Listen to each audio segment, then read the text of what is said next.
This episode of Cognitive Dissonance is brought to you by our patrons. You fucking rock. Be advised that this show is not for children, the faint of heart, or the easily offended. The explicit tag is there for a reason.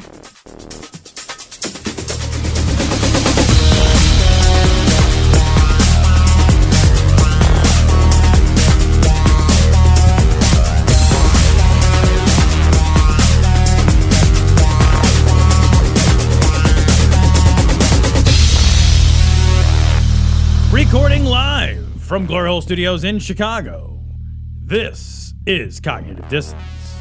Every episode we blast anyone who gets in our way. We bring critical thinking, skepticism, and irreverence to any topic that makes the news, makes it big, or makes us mad. It's skeptical, it's political, and there is no welcome mat. This is episode 492. Sorry, it was delayed a little bit. This is episode 493. Thanks.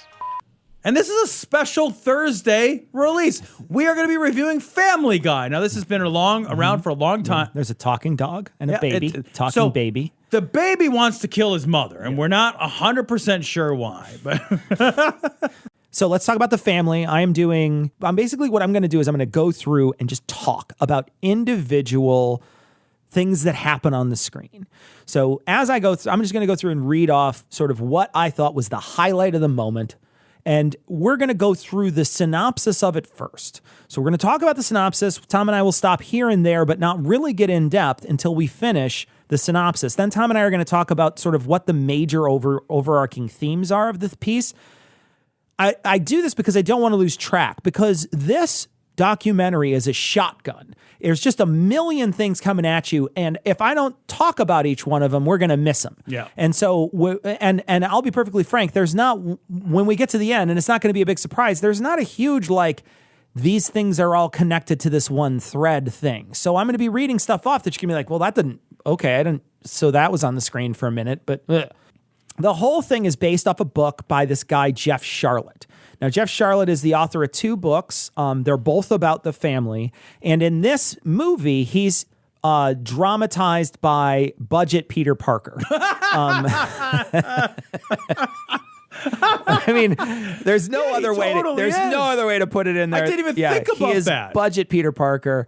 And he, in this, he talked about Jeff's origin story as sort of his mom gets cancer, and then a bunch of people visit his mom, and they all have different faiths, and so he gets intrigued by different faiths. And so he becomes a writer and journals a lot about religion, and he winds up talking to this guy who comes back to New York, and the parents of this guy are like, hey, he's in a cult. You should check this guy out, talk to him a little bit, because we're worried about him. He's in D.C. and he's in a cult. And here's what he says. This is a quote. He's in this group. It's like a fraternity kind of. It's called The Family, and quote, just a bunch of guys living together, end quote.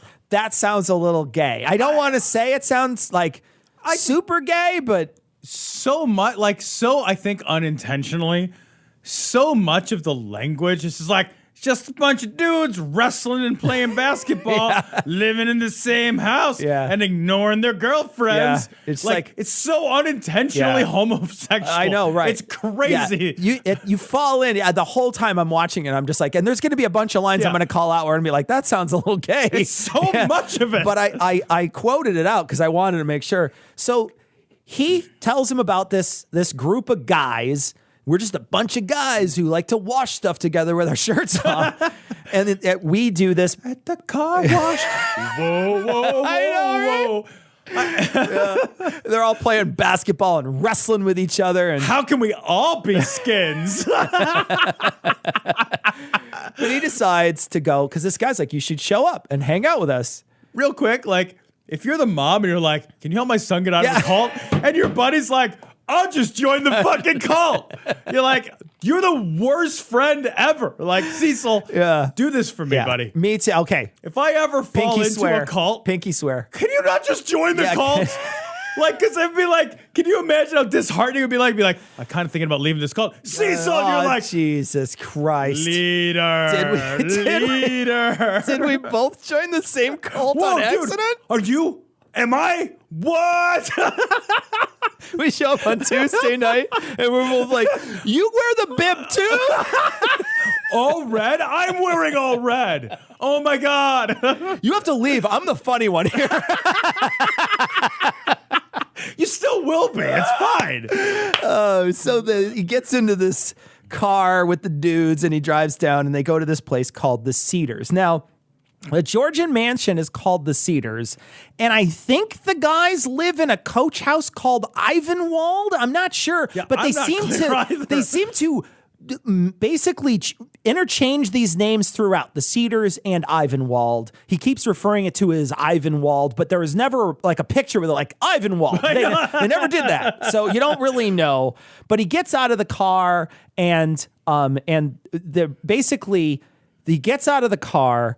And they give him a hug or whatever. And one of the guys says, I told him that I was bringing a new guy. And you know what they said? And then Peter Parker's like, I don't know. I said, bring it on. Again, unintentionally gay, like accidentally gay again. Yeah. So that scene is really funny because it's like, you know, the other guys weren't really sure what was going on, but I said I was bringing another guy. And you're like, oh, was he going to have to do something to convince these guys? Was it like, and then he's just like, so they were just like, cool. And you're like, this movie is full of these like deeply anticlimactic moments where it's like, and then everybody was like, can we do it? I don't know if we can do it. Then can we do it? I don't know if we can do it. And then he was like, and he hit the free throw. And you're like, who cares? Oh my God. And then there's a dun dun dun afterwards. I also want to point out too that it's only ultra wealthy people and ultra poor people that live in a house that has a name, right?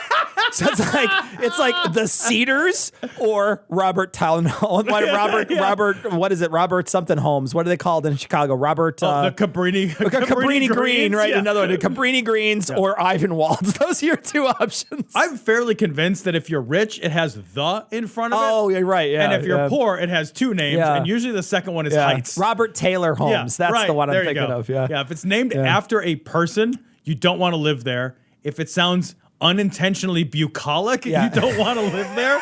And if it has the word Heights in it, in a lowland area, you don't want to live there. So they cut to a bunch of these dudes sitting there with their shirt off and like lifting weights, and like some guy, dude. This is the part where I was like, I would stab my own eyes out if I had to be here. Guy's like singing a song. He's like, Jesus loves. It's like a folksy Jesus song. And I'm just like, no, Dave Matthews, Jesus. None of that. None of that. I had the same moment where I was like, I can understand a world where you go to church because someone made you. Yeah. The rest of it? But I can't understand a world where you're like, you know where I want to live? Yeah. Church. Jesus time. Yeah. I can't hard get there, no, man. hard like, no. You know what'd be fun? What if we listen to that guy sing a song? Also, like they make it seem like there's no outside anything. They don't listen to music. They don't read papers. They don't watch movies. They just read the Bible and like fucking play pickup games of basketball and then pray afterwards. That is the most privileged existence ever. I know. Yeah. So then they start talking about what it's about, right? So now we get into the portion where they're like, okay, so we've set the scene. It's a weird boys cult that's basically a fraternity. I mean, it's basically a fraternity after college, without except the education or drinking, or fun. And so they're reading this. They're reading Bible study, and they're talking about Jesus, and it's all deepities. It's all just like, wow, you can't get away from Jesus, can you guys? It's like the worst, most deepity garbage you've ever heard. Did you know he's the reason for the season? And so they start talking about how Jesus is what they're talking about. Like, Jesus is the most important thing. And he gives the half Jew the Bible with his part cut out. So bunch of Peter Parker's half Jewish, and they make a mention of it. Right. And he comes down with a Bible that just says Jesus on it. It's the 4 Gospels and Acts. Yeah. And he hands it to the Jewish guy, and he's like, this is all you need, man. It's all you need, buddy, is right here. And gives him the Jesus portion of the Bible. They say the word Jesus. Oh my in gosh. this 3 hours and 45 minutes, they'll say it like 6 times in the same sentence. I'm not even exaggerating. They'll say it like 6 times in a sentence. Yeah. They'll be like, the Jesus of the Jesus, Jesus up my Jesus. Oh, yeah. And you're like, what the fuck is happening? Oh. Have you ever thought about whether Jesus would, like, if Jesus was there and Jesus had a Jesus stroke and then Jesus drove a Jesus car and Jesus went up a Jesus tree? And you're like, what? Yeah. What? All you need is Jesus to have a Jesus. Yeah. What the fuck? What? It's like Smurf. It's like they replaced Jesus with Smurf. So every like object Have a Jesus yeah. or adverb. I don't remember how they did it. It was an adjective or adverb. I don't remember how they did it. But they also too like kind of aggressively like do a lot of like, let's pray. Like they kind of like really aggressively like and kind of gaily are like I'm gonna pray so hard. I'm gonna pray. It's almost like somebody is like the way it is, it's depicted is almost like it's like how your creepy boss compliments your dress. You know what I mean? Like it's like, let's pray. Look, I'll pray. Yeah. But you don't have to like whisper it right in my ear and like lick my earlobe while we're Please doing stop. it. That's weird. Yeah, that's your cubicle. So this is where they reveal one of the major tenets in the movie, which is Jesus has these people have a rings of power theory about Jesus. Rubes can't handle the truth. The truth is that Jesus didn't preach equally to everyone. Jesus loves the elite people. That's the main idea that these people believe, which is heavily rooted in predestination, which we will get to later. But that's specifically one of the major themes of this movie. And also another major theme is that left and right are both represented at the Cedars, that they're talking about how there's a Democratic guy last week and there's a Republican this week. I tend to think that it's far more conservative than it is Democrat, but Democrats are still represented in this movie, and there will be Democrats talking about this family thing throughout. Then they cut to talk to some busybody lady in the neighborhood who just happened to show up to one of their Bible studies and then doesn't get invited back. And that's part of this documentary for no reason. I know, for like, no reason. She's like, well, I'm on the board and I just decided I need to know everything that's going on in every house. And so I stopped by and I'm like, I'd have fucking kicked you out on principle. I would have said, go away. Right. Why would I care? I'm a nosy. Yeah, that's exactly it. It's like, go to fucking Starbucks, Karen. Nobody cares. So weird. It was super weird. She was total mom. Mom. This movie's full of like, oh, something's going to happen about this. Yeah, and then it's like, no. But we needed to fill 5 episodes for some reason. Nothing happened at that. I mean, I will challenge anybody. Go back and watch that part. Nothing happens when that woman is useless to the rest of the movie. Should have totally wound up on the editing floor. There was no revelation whatsoever from that woman. She just reinforced that they like Jesus. Yeah. Well, I don't need reinforcement. They told me that out loud. Yeah, they're real into that. Yeah. That's fucking obvious. They have a book just called Jesus. Then they do this weird arm wrestle standing up haze of Peter Parker. Have you ever arm wrestled? I've never seen anything like this. It's like Tai Chi push hands or something. I don't even know what's happening. But they're like holding each other and they're trying to shove each other or pull each other down. Budgie Peter Parker takes a dump and then they all jump on top of him and start beating the shit out of him. And I wanna mention here that the reason why they say this, and they give the example, or they give the reason, it's a spiritual message. Jesus is normally depicted as nice, but if Jesus was alive today, he'd be a Navy SEAL. Yeah. So I guess they beat the shit out of him with spiritual fucking like training or something. I don't know. That whole section where they're like, he'd be a Navy SEAL and he'd play football. Yeah. And you're just like, what? Why would he have these jobs? Yeah. Like, what? Also, I don't know that he could catch very well with those hands. But I want to quote 2 times from this particular portion of the documentary where they're crushing on top of him. Here's 2 quotes. Crushing Christ into me, and the other one is all our bodies became one. If those 2 aren't code words for bad touching while you're on that thing, I don't know what is. You know, at the bottom of that fucking pile, he's like, okay, whose erection is this? Who is crushing Christ into me right now? You're unbuttoning my fly. Yeah. That's just, why do I have a button fly? It's not 1997. Buttoning I got my 501s on because it's the past. Can we just talk for a second? Those are the worst jeans ever created. Button flies are the stupidest things ever. Who the fuck wants to do that? I have no idea. Maybe if you're a chick, that's fine. I don't know. But if you're a dude, like I walk up to a urinal and I unzip, reach in, do the little spinny through the maze to get the snake out, and then piss so I don't have to unbutton and unbuckle and do all that work. Well, why on earth would I be like, yeah, I just want to unbutton 2 buttons? Are you that afraid you're going to zip it in there? I don't know. We've had zippers technology for a long time. I was wondering, like, are you trying to sell pants to the Amish? Yeah. What is going on here? It's a button fly. Like, what do we need, like, button? You know, a button's a pain in the ass. What if we had 6 of them? I only churn my butter and button flies. All right, so for now in the documentary, for no reason, we're introduced to unnamed Silver Fox. We have no idea who this guy is. They never mention his name. They don't show a little placard underneath. It's just a dramatized adult figure. Thank you. Yeah. I wondered who he was. You know, he's an authority. He's not the guy who they reveal later. Right. He's just an authority figure.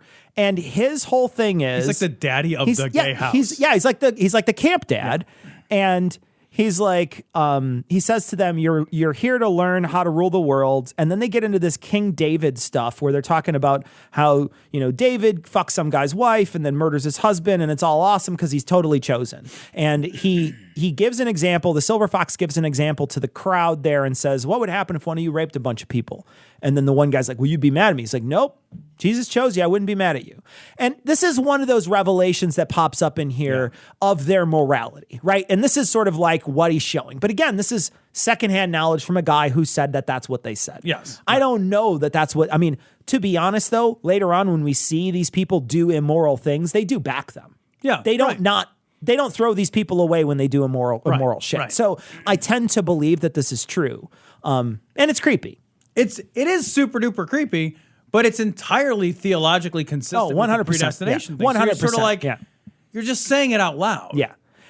Then he says, some people are more chosen than others. We elect our leaders. Jesus elects his. I think he means white people. That's absolutely. I think he means white people so hard. There was a token black guy in this group that they tried to depict, but I mean, you start talking about all these people at the Cedars and they start showing all these Republican senators that are in C Street and all that, and I didn't see a black guy. Right. So, and they talk about prayer breakfast being their kind of thing. They're like, that's our thing is prayer breakfast. We have these ambassador breakfasts and we talk about how we have them all over the country. And then they also host the national prayer breakfast. And I did think during this, like, because they talk about breakfast is a big deal. Like, it's their fucking meal of choice over there. Yeah. And I was like, this is the reason why I can't be a world power. Like, breakfast, I'm like, just give me a cup of coffee by 11. Yeah. Like, I don't want to have a prayer. Get up early and have breakfast and be like, fucking halls of power are empty as far as I'm concerned. I'm not attending. Like, we got eggs at 7:30 in the morning. Be like, you fucking keep them. I'm the exact opposite. I love breakfast. I get up early every morning, and I normally eat it at my desk, but I do love breakfast. I love breakfast. Breakfast is a great meal to have at lunch. Like, I am willing to have breakfast at lunch. Fair. Then they introduce what I think is a big revelation here, and a big thing for me because I didn't know who he was, Doug Coe. Now, I never heard of him. He's clearly a power player in Washington. He's the first brother of the family, and they really liked that he was secret, and he had a lot of secrecy. And the biggest takeaway of this entire series, in my opinion, is Doug Coe. Yeah. Because it's kind of a story about him. It's not a fucking revelation, but it does open up a guy that I can point a finger to in the future. Right. That's really all it does. The family is trying to take Jesus out of organized religion. They go into a big thing here about, and they start playing Doug Coe talking about Jesus making a covenant. And then Hitler also made a covenant. Mafia made a covenant. And the one thing that these things don't have, and I'm going to quote here, Tom, absolutely 2 phrases that mean nothing. The total Jesus of a brotherhood in Christ, end quote, and Jesus plus nothing. Yeah, they love Jesus plus nothing. That's like in their like manual of like how to conquer the world or whatever for Jeebus. Like the Doug Coe guy, he really loves quoting Hitler. Yeah. He really loves like, here's some evil people. Do you know what they got right? Yep. And I'm watching it, I'm thinking like, maybe you could have picked people that weren't evil that also got the same things right. And I also want to say, like, what he says about those things is that the more you make your organization invisible, the more you have. But he keeps quoting things that are completely visible and everybody knows about. Right. So he's like, you know what? the more invisible you are, the more power you have. But the Nazi Party, and you're just like, everybody knows who the Nazi Party was, dude. And he also says during that same stretch, he says something like, you had to surrender everything to the party. You had to surrender family to the party. You had to surrender friendships to the party, et cetera, et cetera. And it's like, that's like not unusual for there. You could have picked something that wasn't evil. Why would you purposely pick? I don't know other than either. The shock value. Yeah, I think of it? it's the shock value. Oh, and I don't know why they clearly that guy's been preaching probably for a long time. They found those clips, but that's him saying it. Right. It's him standing there talking about how he, those are things that you kind of want to emulate. At what point are you like, we got to persuade people of this? Who should we compare ourselves to? Yeah. I don't know. The most reviled group in all of history. Talks about Stalin too throughout. It's weird. Yeah. We're going to come back to this because I do want to talk about the secret nature of the organization. They do a little quick thing with a sister house where they sort of introduce that there was a sister house, and they talk about male headship, which is not what you think. And they also have this conversation with this girl, and it's really kind of promise-keepery and just gross. Where the girl's like, I just want to make sure that the man is loved. That's all. Just love the man. And you're just like, so you don't have any ambition other than like being a baby incubator. Nope. Don't have any other ambitions. Cool. That's great. But that was really the only thing there. And again, not a big surprise if you know some of these evangelicals. What I thought was funny is that like the embedded message there is that like the women's job is to make men happy and they are a sideline not to be considered. And then the movie treats them like a sideline not to be considered. Yeah. And you're like, you're committing the same. Okay. Yeah. You missed the point. So finally, the dude who gets him in, his girl's raped, he leaves, and they basically cut him out. And they do it, and the way they describe why they cut him out is like so stupid, where you're just like, he doesn't want to be here hanging out with us bros. He wants to be taking care of his stupid raped girlfriend. Yeah, and you're just like, what in the world is happening? You don't want to hang out with those people. He's seriously, his girlfriend gets raped, and they almost come out and say bros before hoes. Yeah. And it's her fault. And then they're like, well, what was she doing to get raped? And he's like, look, I'm leaving. You're awful. Yeah. I gotta go. On the way out, by the way, here's a stack of confidential papers that I had that say confidential stamped on top of them, which I truly don't believe happened. Yes. So that's where I stand at the end of the first episode. I want to ask you an honest personal question, Cecil. Do you have paperwork that you keep in a safe or otherwise locked up because it's not for public view, like your Social Security documents? Absolutely, yeah. Did you go out and buy a confidential stamp to stamp your things with? I didn't. Or no. do you just safeguard your paperwork? Yeah. Like, especially on an organization that's not an organization, you see all this confidential stuff. I know that's something I should pay attention to now that you wrote pay attention to me on it. So fast forward to the second part of this movie, or the part two. These are going to start getting faster because, to be honest, the first one or two are the ones where everything happens. Right. The rest of these, there's not a lot that happens. Budgie Peter Parker's got to leave at the beginning of the first one, and they never really explain why. He has a conversation with Silver Fox, but there's no reason why he has to leave. He's just like, so you're a writer, huh? We love each other around here. And the guy's like, yep. And then they just nod, and then they just show him packing up and leaving. Yeah, I don't know what happened. Was he forced out? Did he leave of his own volition? Does anybody care? Yeah. Then they do a montage of like 25 presidents all thanking Doug Coe. It's like a huge montage, and they call him the 25 most powerful evangelicals in Time Magazine. They call him the Stealth Persuader. So Time Magazine knew who he was, right? So they talk about him.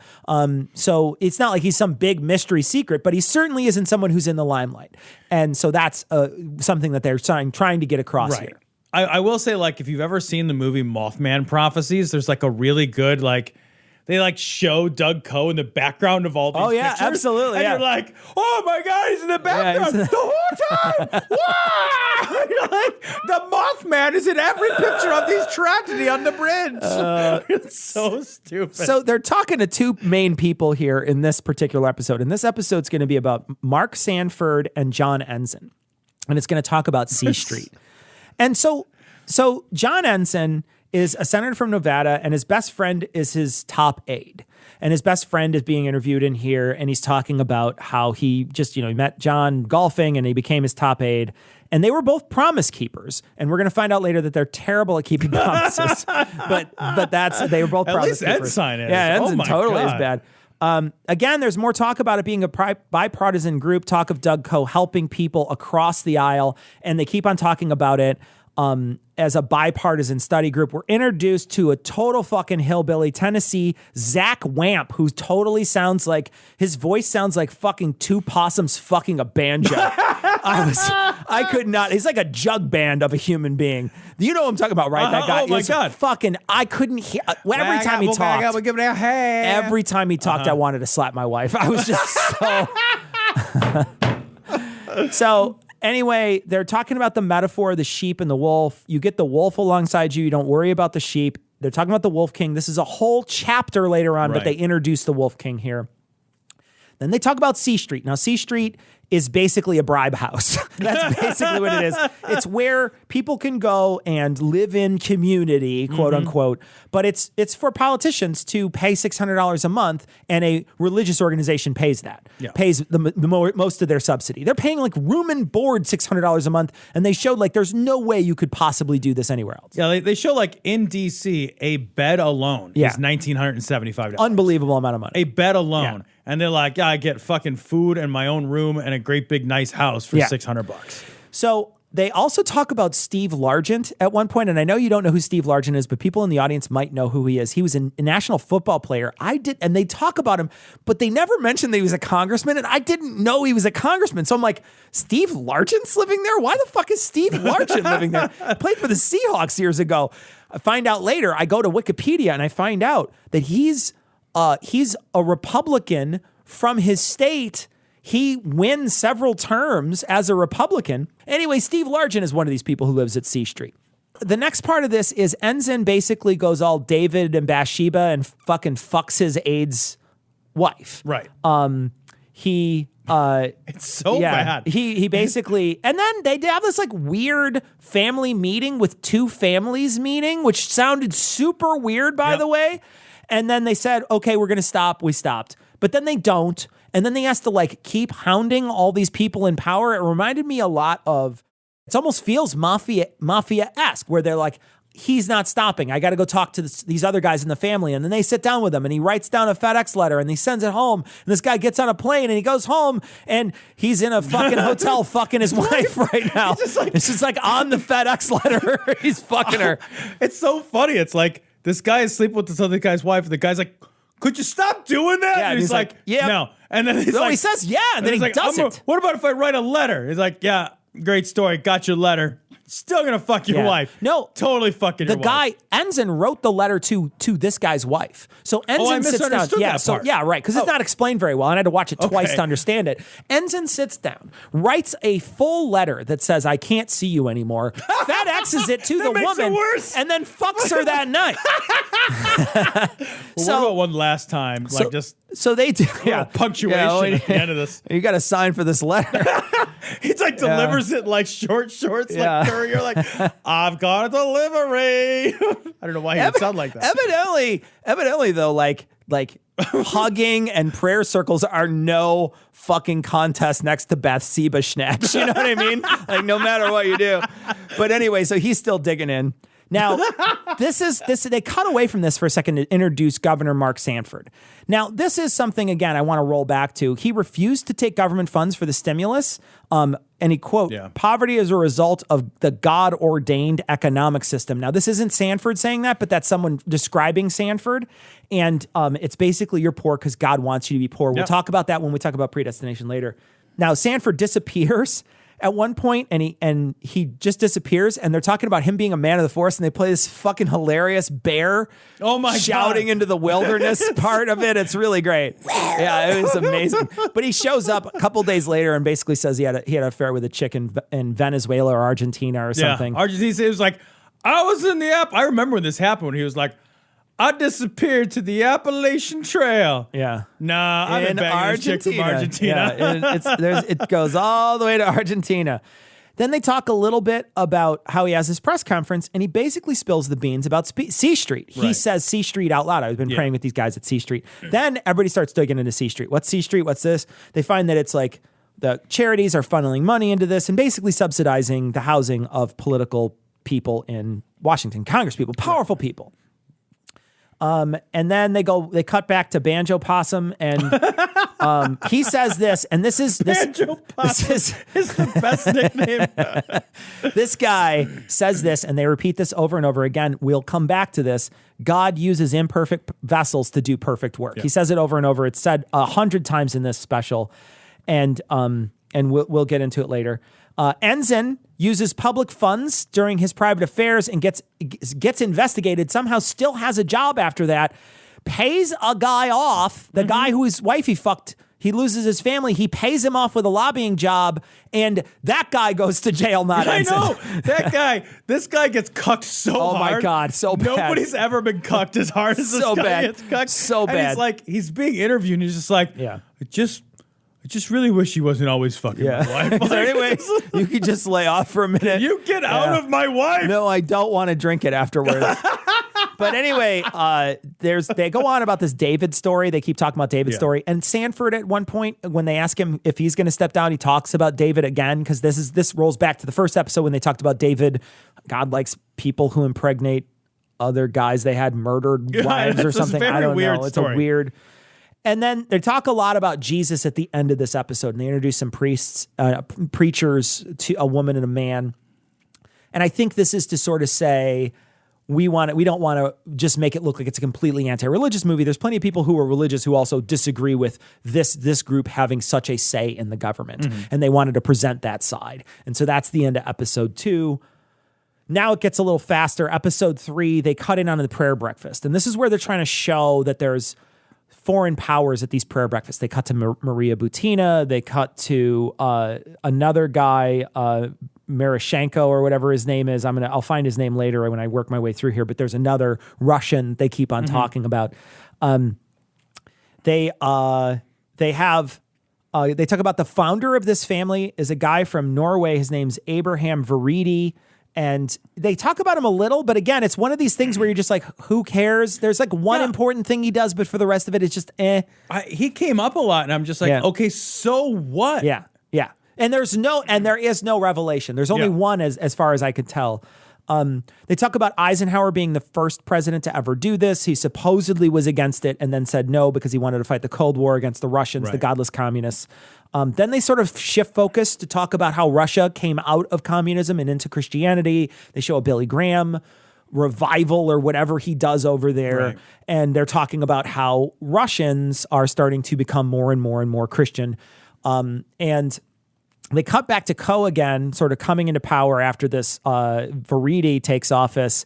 And he says, and this again I think is very important, and I think the core of what he says and the core of what he does, the most powerful ministry isn't to large crowds, it's ministering to people in power. And I think that's core. He doesn't want to be a guy in the limelight. He wants to just be the guy behind the scenes ministering to people in power. I think that's absolutely key. And I don't think that's not a true statement. Right. I think it's a useful thing to understand.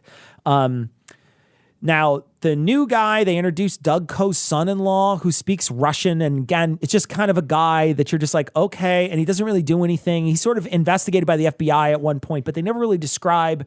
He just talks to people from Russia. Here he is talking to Russians. And you're like, wow, about what? Yeah. Okay. God. Yeah. I don't know, but it's really a shrugger. It really is. A lot of this is. They talk about a Russian sort of introducing prayer and prayer breakfasts in Russia, and how they just like fist fought at the first one. That's so great. They're throwing water and cups at each other, and it's really good. That's the best case scenario for breakfast in Russia. Exactly. It's either that or you're going to wind up with a dead hooker somehow. I don't even know. This is where they introduce to another huge part of this, and this is, pinning this for later, traditional family values. This, I think, is, what they're talking about when they talk about them meddling across overseas. It's traditional family values, which means anti-gay. Yeah. And so this is where they talk about them being all over. Torsion is the guy's name. Torsion and Butina are the two people that were involved as Russian agents. Butina gets eventually gets charged with being a unregistered Russian agent.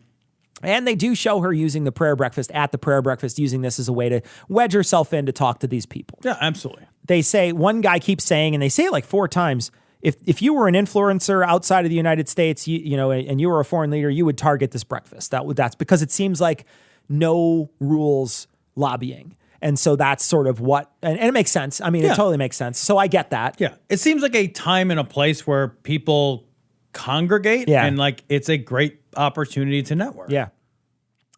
They shift talking about evangelicals and the population of Russia, sort of the evangelicals in our country and the population of those evangelicals hating Russia to loving Russia. And they blame it sort of on how Doug Coe sent these missionaries over there. But I don't agree. I think it's because they came out strong and hard against gays. That's why I think. And so maybe those two things are interconnected, but certainly it wasn't because I think anything Doug Coe orchestrated. But they seem to make it, they imply that link. Most of this is done by implication. Absolutely. Not by direct evidential links. They talk, this is another important part here. They talk about the origins of the prayer breakfast and the origins of the sort of family as being anti-labor and anti-labor in Seattle and subverting sort of the labor movement there, which this Veridi was part of, which is, again, the only revelation I cared about, him being anti-labor and them squashing unions out in Seattle. Yeah. Something I definitely will look into now in the future. I didn't know. It sounded like a horrible situation where they had like National Guard and shit like that. Right. And I know there's been a couple of clashes in our past, in the United States past, where unions have been like actually attacked by the National Guard. And this sounds like one of them. Butina, they talk about Butina again, using her back channels to be back channely and get a hold of some of these guys. And then they sort of at the end of this, they introduce 2 options for this. Either these people are super naive and they get manipulated because they're super naive and they're just happy, or they're just happy that people are talking about Jesus and they don't care. Those are the 2 options on why they're getting manipulated. I don't know where I sit on that, but that's the implication that they put in. Yeah. And again, like this documentary just doesn't, it never gives you everything. It just gives you a set of implications. Yeah. And so you're just like, well, all right. I don't know either. Turns out. Yeah. None of us know. I don't know either. Yeah. And I'm not sure that watching this helped me not know differently. Yeah. That's a great way to put it. Yeah. So now they introduce Robert Anderholt and another guy by the name of Representative Silajander. Now, both of these guys spend a lot of their time visiting with other leaders. Anderholt visits the Romania and talks to them about how to do the Hate the Gays bill. They talk about a big portion of this is hate the gays in Romania and how they tried to make that a law. It failed. But they definitely show Robert Anderholt talking to those people and also talking on screen to people in the Romanian on the news media about how he thinks that it's great that they're choosing family values and we can't do that in the United States. They also talk about Uganda and they show a guy getting beat to death on screen with a log, which was great to see. So they beat a guy to death, and they also have like a image of like we talked about this, the top 100 gays in Uganda, so they could just like target those people. And they also the fellowship also denies this on camera like 15 times that they were part of this. They also deny like 15 times. But in a lot of ways, actions speak louder than words because they denied it, but they didn't kick the Ugandans out of the fellowship at all or whatever. You know, like they're still ministering to them. They're not like, oh, well, you did a bad thing. We're not going to do anything with you. And they're not ministering a different message. Yeah, right. They're not like, hey, you misunderstood about the gays. Yeah. No, you understood exactly what we needed to understand. They show the president of Uganda, and by the way, this guy looks like he was dipped in Vaseline. Do you remember this guy? He's the slickest guy I've ever seen. Crazy. He's slickest. He looks like he's like a wet bar of soap. That guy. You just squeeze him right out of your hand. If a human could be a salamander, I know. It's unbelievable. Like he's excreting something. They make this clip out to be a big gotcha moment where he says he doesn't like gays, but you're like, yeah, well, they instituted it in the law when they said you can kill them. Yeah, thank you. So I don't think it's not a big gotcha moment when they're like, do you not like gays? And he's like, no, I hate them. They're disgusting. And you're just like, yeah, everybody knew that. They made a law about it. Like, I don't know what the revelation they wanted to show was.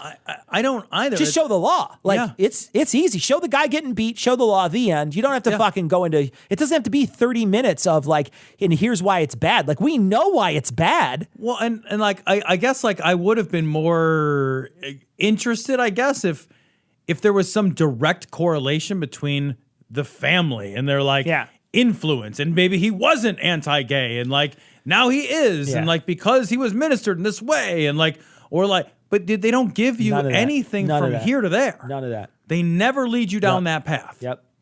So they introduce Libya and Gaddafi, and that Congressman Salinger goes and visits him. That guy talks a little bit about wedge issues, which I knew about already. I knew Gingrich used wedge issues to divide this country back in the day, and it has never recovered from those. And then this guy sort of shits on him a little bit. Like, I don't know if you remember, but that Salinger guy's like, he's sort of shitting on wedge issues, but it also sounds a lot like sour grapes because he never got reelected. So, and then they're visiting with dictators and talking about God. And this, to me, felt super naive that they're like sitting there talking to God, about God to these people, especially when they're talking to the fucking guy from Libya. And you're just like, either A, that never happened, or B, he was just jerking you off to get what he wanted. Get the fuck out of here. You can't be that stupid. Yeah, they have this, like, the guy says something stupid about that. He says something like, it doesn't matter what your religion you are. We can all agree on Jesus. And you're like, well, what? I don't know if that's the case. What? What? Do you remember that? I do. I do. Crazy. This was the biggest takeaway from the fourth part. They make negotiation without our consent. You can't be an off-duty congressman. When you go talk to another nation and you're a congressman 100% of the time. Right. So when you go there, you're going there sort of with the power of the United States government behind you. So they keep talking about, I'm just a regular guy and I get in with kings. And it's like, yeah, you get in with kings because you're a congressman. Right. That's why you get in with kings. You don't get in with kings just because people like Inhofe. Yeah. Well, I'll tell you what, like those guys don't, like if they lose their seat, they lose their seat at the table. Yeah. Right? Like, it's not like somebody's going to be like, oh, well, swing over. You don't have any power to control anything and, like, grant me any favors. Swing over to my country and let's hang out. Yeah. Get the fuck out of here. It's not happening They're anymore. using you toolbox. Absolutely. Last piece. They start out with this fucking crazy group of people in Oregon, this crazy men's group that just likes to shout at each other and look intense. Look intense and say the dumbest shit I've ever heard a human being say, where you're just like, that doesn't mean anything. You just said something out loud. Now, don't get me wrong. A couple of times this guy says something really fucking poignant. This guy who's the main guy out there. He says something really fucking poignant, and then he fucking basically just falls apart in the last few seconds. And you're just like, well, I don't care what you said before this. I quit. Yeah. Well, it's this weird men's group where the guy who is in charge of it, like ostensibly in charge of the most intense character, I guess I should say. I don't know if he's the one that they are leading to. They are leaning on to make it look like he's the leader. Right. So like that guy also is just like one of those like radical honesty kind of guys. Like a lot of times I say mean things to break people down because you got to say like, Jesus, break me down. Yeah, you got to ruin me. You got to I got to be whipped and beaten till I'm on my knees. Ream me, Jesus. Stretch me out, Jesus. Don't use any lube, Jesus. Let me gape at you, oh Lord.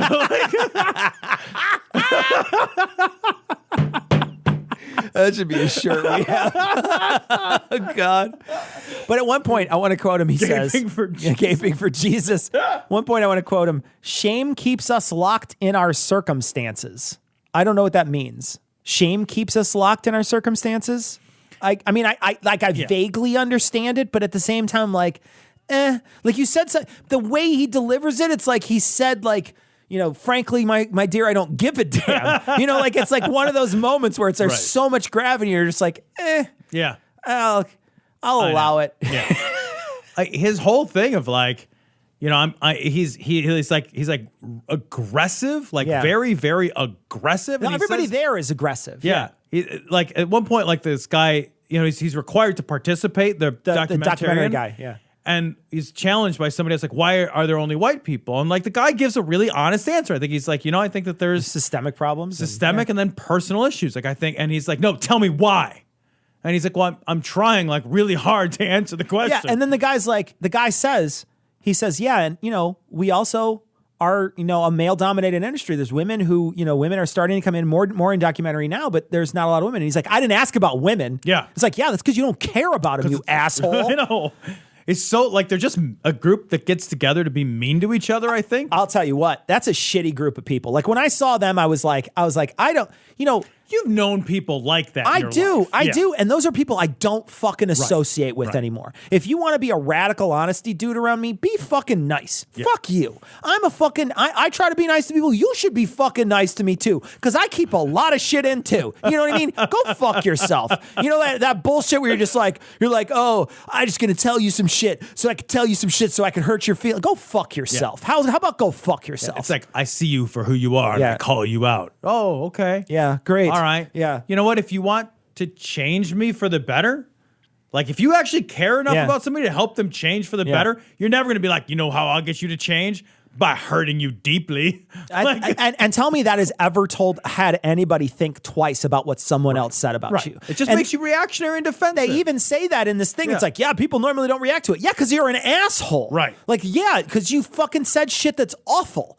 Yep. Cool. You're Well, a poo. that Like, helps. Okay. What am I Anyway, supposed to so do? it's this weird, Yeah. and they cut back and forth to them, and there is one more moment later that he says something out loud that I'm like, oh, that's cool, but then he kind of fucking cucks it out at the end, and you're just like, They do go back to the prayer breakfast and they show Trump talking about the prayer breakfast and Trump talking about how we needed to pray for Arnold because my old TV show doesn't have the ratings it used to have. I remember when that happened. That was amazing. And the thing is like, this guy goes out of his way, and I think this is another important part of this, and this is the Wolf King part, where it doesn't matter that Trump doesn't know the scripture. It doesn't matter that Trump gets it all wrong. He's doing all the things he needs to do to make sure that they're getting all the things they want. Yeah. And that's all that matters. And I will say, like, that is the part of it.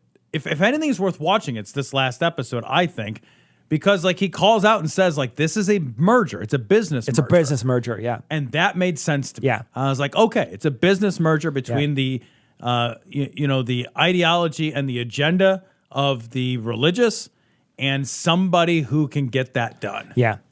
There's a woman here who says the best thing in the entire 5 episodes. She's one of the preacher women, and she's talking about the hypocrisy on the right, and she calls it rhetorical self-impretzelment. And I was like, that's an amazing... Self-impretzelment That is amazing. amazing. So, but that's true. And what she's saying is that morals should matter. Morality should matter. Being a moral person should matter. Being an outward-facing moral person should matter. And Trump is not exhibiting any of these qualities. And somehow he's still the darling of this Christian right group, and it's maddening to her. Right. But it makes complete sense when you hear it in the sense of it's a business merger. They do the parable of the Wolf King at this point. They talk about Trump's cabinet being crazy fundamentalists, which I think everybody knew. They also talk about Trump getting rid of the Johnson Amendment. Again, these aren't all stuff we know. big things, but I don't know that I would know this if I didn't do this show. Yeah, it's true. I can't be sure, but I think our audience knows it. So we're not the target audience, and that's that. Fair. I have to say that might be what they're doing here. They talk about the parable of the Wolf King. They don't want Trump to get religion and get sweet and mild.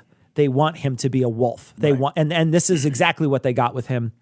There's a montage at this point of everyone in the family saying that it's not a conspiracy. And they do a whole bunch of, thou doth protest too much sort of moment here in the movie. They flash back to Oregon, and that dude who's like the radical honesty guy is shitting all over the prayer breakfast, saying it is what I thought it was. It's a bunch of rich dudes like that are just awful. And he says, and that's the part where I'm like, oh, okay, yeah, he's coming out and saying, no, these guys they don't know shit. Yep. They just want to justify their own power. All those guys out there, they just want to justify their own power. They just want to be white. And I was like, oh, I'm kind of on board with this dude. And then he says, but I have to love him because Jesus loves him, and he would want me to love what he loves.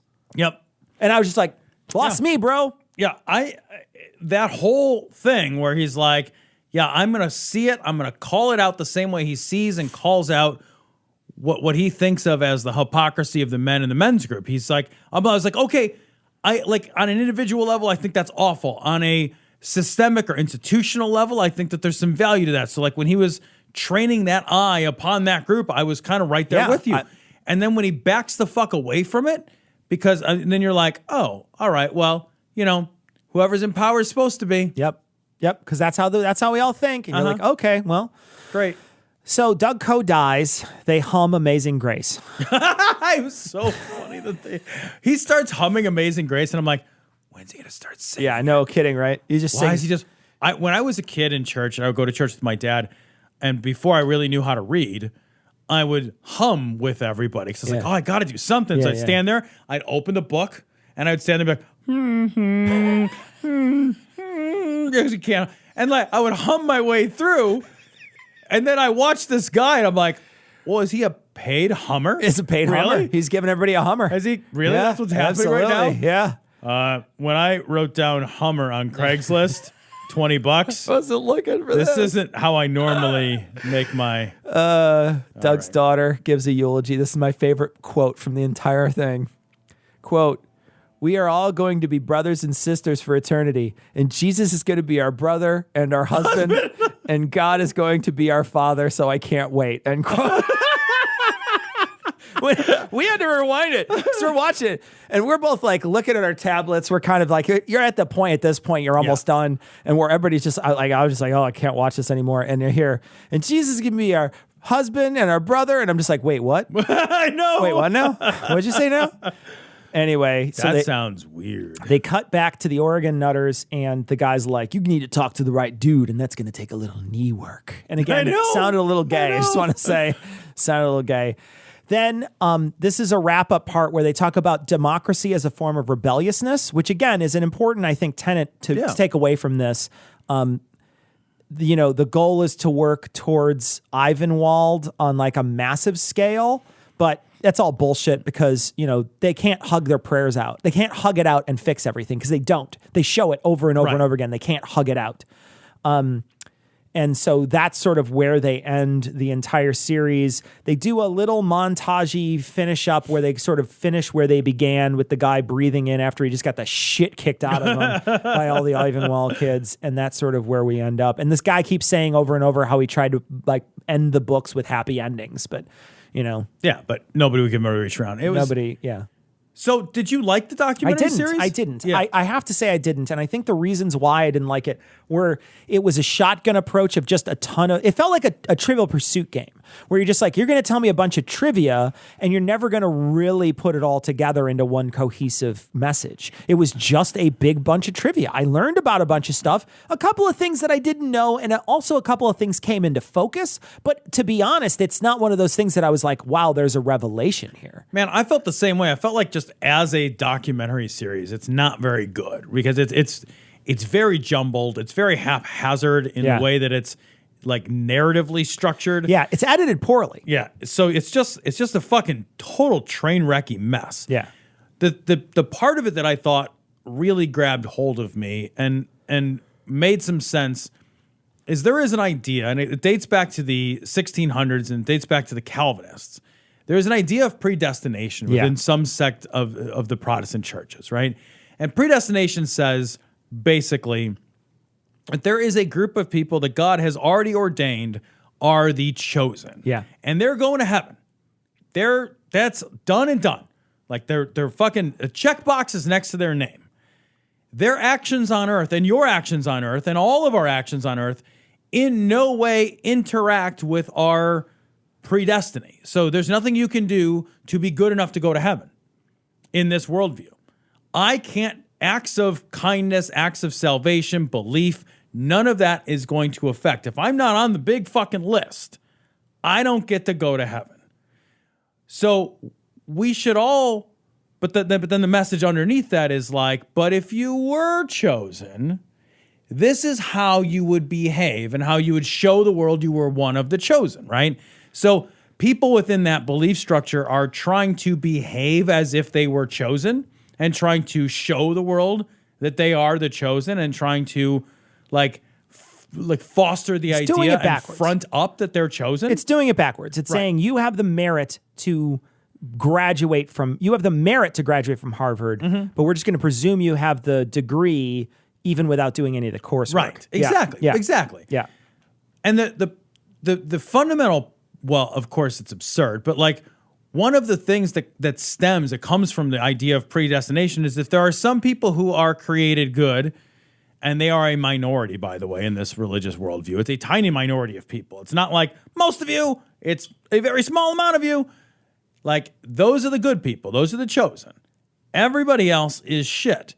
And what this does is it builds a de facto caste system within the power structure. So if you have power because you're chosen. And if you are powerless because you are not the chosen. That is a fucking caste system.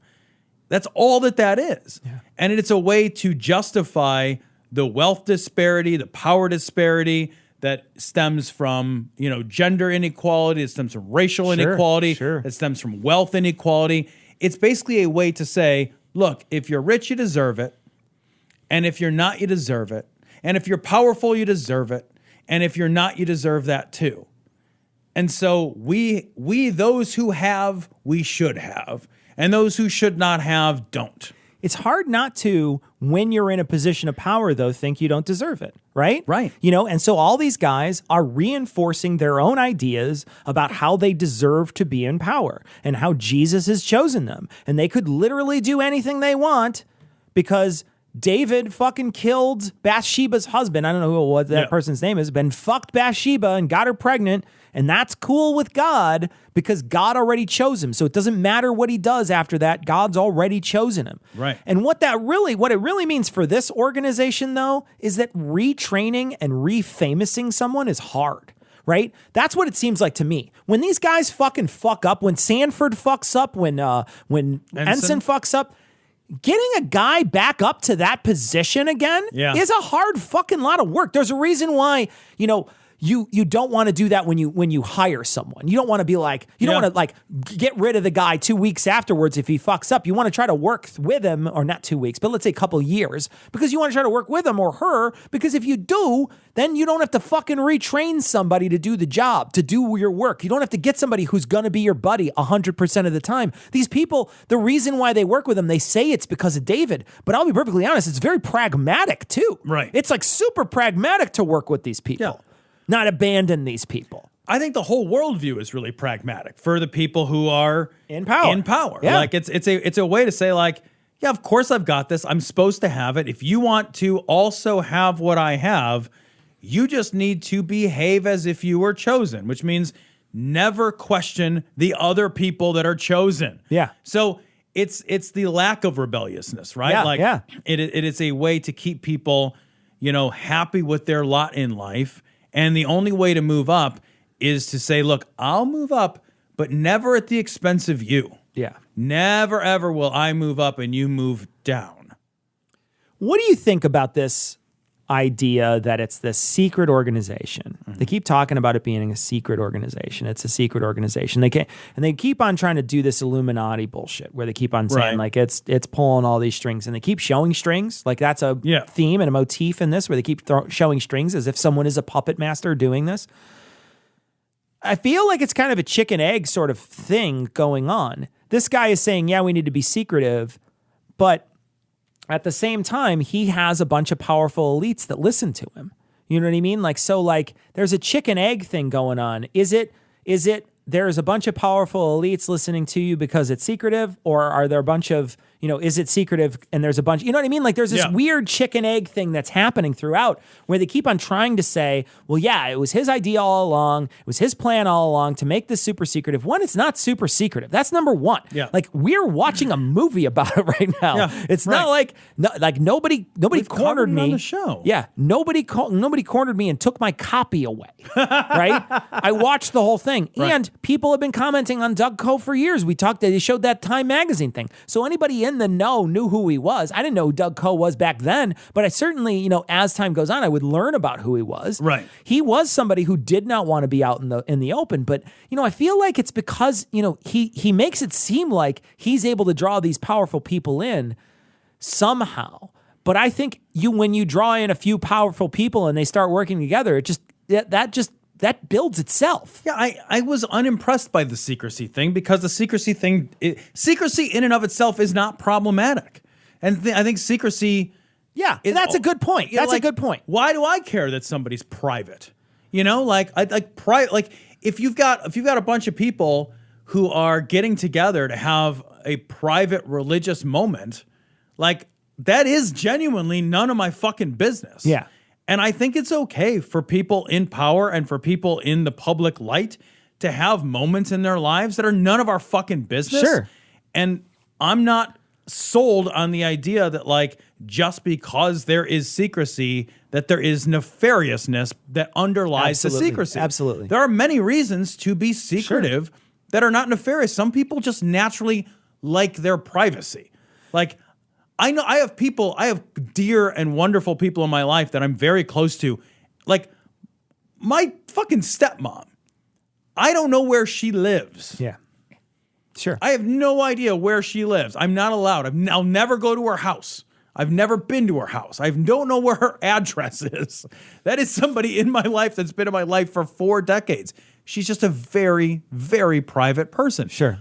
I don't think there's anything nefarious there. I think there's a desire for privacy. I think when you take people who are political enemies and they want to get together and have a religious or spiritual moment and they want to be able to cross that boundary, Sure. they're probably going to need to do that quietly. Yeah. I'm unimpressed by this. I was secrecy. unimpressed too. I will say this, like, I don't mind any of these guys getting together and doing what they got to do outside of the walls. If they want to have their private Bible study, these congressmen want to have their private Bible study. Hell, if these kids get together, and they kind of imply that these kids get groomed into congressmen, but they never make that, you know what I mean? Because why would you have that group if those kids didn't, grow up eventually and join the ranks of that group? And they interviewed one of those kids. He wasn't. They didn't say congressman. They just said guy who used to hang out at Ivanwald. Yeah, I wasn't aware that any of them made their way up the rank. And I'm just like, okay. Maybe they might, fraternities and clubs help you meet people to get networked into and get jobs and things like that. Right. So I wouldn't be surprised if that, like, the people who went to this thing and did their time at Ivanwald and scrubbed toilets and did all that shit probably got some fucking sweet internships and some sweet hookups with other people and, like, maybe in some intern type thing for political or business reasons. I guarantee that sort of led them to something. But that's how all groups work. That's how LinkedIn works, for crying out loud. I would be more impressed if it was like, 30% of last year's freshman Congress people actually, did a stint at Ivanwald. I'd be like, holy shit, that's a powerful organization that I didn't know about that influences the thinking of the young people to become power brokers. If that was the case, I would be like, holy shit, we've got something here. Yeah. That's a reason to be worried. I didn't get any sense that what you never get a sense from this is like, if this, then that. Yeah. Like, you get a sense that these people fucking so love Jesus. Yeah. That's what you get. Like, They these love guys, Jesus plus nothing. Whatever that means. I don't know what that know. means. I don't know what that means. Jesus plus the other parts of the book that are hard to read. Yeah. You're right. You're right. Because the Gospels are the easy parts You're right. to read. You're right. When Doug Coe is talking about how he's ministering to small groups of people and people in power, again, I think that's a good revelation, but it's not anything like, and it's not something I ever really thought of before. I was like, oh, I've heard a lot of these priests and preachers that we cover talk about how they go to the White House and talk, but I always thought that they got invited because they were famous. And here's an example of a guy who's, he might be famous to a group of people, Right. but he's certainly not famous to the public at large. And he's getting invited and he's shaking hands and he's doing all this stuff. And he really did. Like, one of the things I will say that is a little weird about this is that he's shown all over talking to people. Yeah. And it's different party lines, and he's sitting down, and it looks like he's having, like, earnest conversations with all these people. And that is a little weird, but at the same time, you're like, yeah, well, he just was into his shit. You know what I mean? Like, he just was into that. Yeah, again, I would be more concerned if there was some sense from the movie, and it might be the case, right? But I didn't get it from the movie, from the series. If there was some sense that he had this set of political values and that he was meeting with people in order to wield some kind of religious authority or, backing of the evangelicals in order to further his political agenda, Sure. right? But you never get any piece of that. It seems like what he obsessively talks about is just Jesus. Yeah. Like obsessively, crazily, boringly, circularly, Yeah. he talks about Jesus. And everybody that talks to him is like, he just wouldn't fucking shut up about Jesus. If he was like, hey, look, we really need you to get, a little further, putting that bill through to get the fucking gays killed in Uganda, I would say like we should stand up and pay attention to this. But if he's sitting down and being like, so the Jesus of my Jesus, Jesus up my Jesus, I'm like, yeah, that's not much different than the rest of the fucking jibbity jab Chopra-esque bullshit that happens in most of these places. I don't know too, like how much he is pushing their agenda so much as those congressmen were pushing their own agenda. Yeah. Right? Because they never really make it clear that they're out there in Uganda and in Romania pushing the agenda of the family. They try to make a connection because they're part of the family and they feel called to talk to leaders of the world because of Jesus and yada, yada, yada. But several of these people are like, no, man, I didn't like what they did. I know you're denying what they said about you gays in Uganda because it's fucking abhorrent if you agree with it. But at the same time, it's like, one of these guys is like, yeah, I'm a liberal. And you're just like, I can't imagine he's like, yeah, no, you should kill gay people. Right. And again, like if the movie wants to posit that it is the case, they need to do a better job getting me from point A to point C. You can't just show point C and imply everything in between. It doesn't really, from the movie, from the evidence presented in the movie, I'm just unshaken. The Wolf King stuff feels like a big piece of this. That's one of those things that I really liked about this movie was talking about the Wolf King, how the Wolf King was, how Trump reacts to these people. And I think that that's an important part of this movie that, put some things together that I might not have known ahead of time. There's a couple of things that I got from this movie, that this group is very predestination. And that's one of those things that, that we overlook sometimes on the show. We don't talk about sort of what their belief structure is. And so that's an important thing to come back to sometimes and be like, oh no, these fuckers, they think some fucking crazy shit that fucking, if you're rich, you deserve to be rich. If you're poor, you deserve to be poor, period. And that's some problematic thinking for sure. And it definitely shows why they would be anti-labor. Right. Which, is one of those things in the movie that I was like, oh, fucking anti-labor, dude. Okay, well, that makes sense. And it 100% makes sense that somebody who is like, yeah, I'm destiny-filled, thinks that labor organizing is a horror. Doug Coe is a huge takeaway from this. I think Doug Coe is a huge takeaway because like I said, I didn't know him. But all in all, it's really not a cohesive documentary. And if you follow evangelicals even a little bit, you know that this is none of this stuff is a surprise. Right. I never really found out what their main ideas were, like what the main ideas of the family are, except for Jesus plus nothing, and and in a roundabout way, they didn't care. They were talking about the gays, anti-gay bills in other countries. So in a roundabout way, that was coming up, and I know that they're anti-abortion, right? So that came up too a couple times. The Wolf King thing helped me understand the evangelical support of Trump. Like, just whatever we need a wolf. And I'm just like, all right, cool. I get that. Like in a way that it makes sense in a way that I didn't really understand it before because it doesn't jive with any of the rest of their moral structure. And they're just like, yeah, we don't actually care about the things that a lot of us say out loud we care about. What we care about is Jesus. This guy's going to push forward our shit. We'll ride the wolf if we need to ride the wolf to get what we want. There's a pragmatism to that argument that's very difficult to be like, yeah, I don't believe that. Like, I believe it. Yeah. I believe that. Yeah. Yeah. So, Tom, we used to do units back in the day. Remember the units? We the did. Unit ratings? Yeah. If you're going to rate The Family, the series on Netflix, what would you rate it? 1 through 5? 1 through 5. 1 through 5. 1 through 5, 2.1 units. 2.1. I go 2 on this. 2 is a solid. I think it's a 2. That doesn't mean it's unwatchable. Right. But there are a lot of this that you could probably fast forward through. I will say that. I think that, a lot of the Russian stuff that they try to put in there feels tenuous. There's a lot of stuff in this where you watch it and you're like, after you're done, you're like, yeah, that felt tenuous. Like all that felt tenuous. It didn't feel like, it never felt like it was concrete at all. There's a lot of so what moments. Yeah, really. Genuinely, especially fucking like in the beginning. I mean, they if you can't even make one episode without a so what moment, I think you're fucking up. And that first episode had the Karen in it, who's like from the PTA or fucking homeowners association, who's super mad. And you're just like, yeah, nobody cares about you, lady. Right. They spend like 5 minutes following her with a camera, like walking behind her. And I'm just like, nobody, because again, you're expecting some big revelation. And that's all this thing is expecting one big revelation that never happens. Yeah. That's all this entire series is. If you wanted to find out out about Doug Coe, you might be able to watch this series, but my suggestion is just read his Wikipedia page and do a little bit of research. You might even want to just like download that guy's book and listen to the family there, because that seems like it might even be narratively better than what we watched.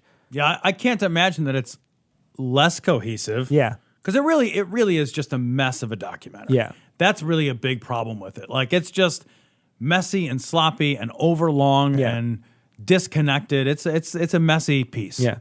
If you guys want us to watch anything else, let us know. You can send a message to us at dissonance.podcast@gmail.com and let us know if there's something else you'd like us to break down. I don't want to say we had fun, but we had a time breaking this movie down for you. We hope you enjoyed it.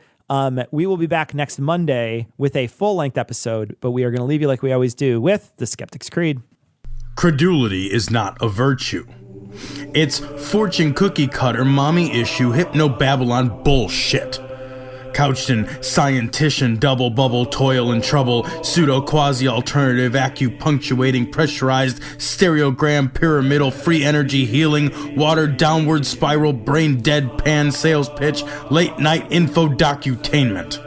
Leo, Pisces, cancer cures, detox, reflex, foot massage, death and towers, tarot cards, psychic healing, crystal balls, Bigfoot, Yeti, aliens, churches, mosques and synagogues, temples, dragons, giant worms, Atlantis, dolphins, truthers, birthers, witches, wizards, vaccine nuts, shaman healers, evangelists, conspiracy, doublespeak, stigmata, nonsense. Expose your sides. Thrust your hands, bloody, evidential, conclusive. Doubt even this.